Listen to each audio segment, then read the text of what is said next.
యేసు రక్తమే జయం పరిచర్య ప్రైజ్ ద లార్డ్.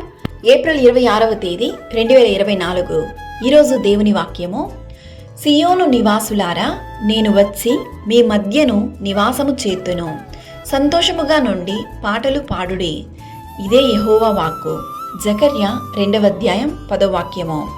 సియోను వాసి అయిన యెహోవాను కీర్తించుడి. ఆయన క్రియలను ప్రజలలో ప్రచురము చేయుడి. పరిపూర్ణ సౌందర్యము గల సియోనుల నుండి దేవుడు ప్రకాశించుచున్నాడు. సైన్యములకు అధిపతి అయిన యెహోవా సెలవిచ్చినదేమనగా, మిమ్మును ముట్టినవాడు తన కనుగుడ్డును ముట్టినవాడని ఎంచి తనకు ఘనత తెచ్చుకొనదలచి మిమ్మును దోచుకొనిన అన్యజనుల యొద్దకు ఆయన నన్ను పంపియున్నాడు అని జకర్య గ్రంథంలో వ్రాయబడింది. మరియు తనకు స్వాస్థ్యమని యెహోవా ప్రతిష్ఠితమైన దేశములో యూదాను స్వతంత్రించుకొనును.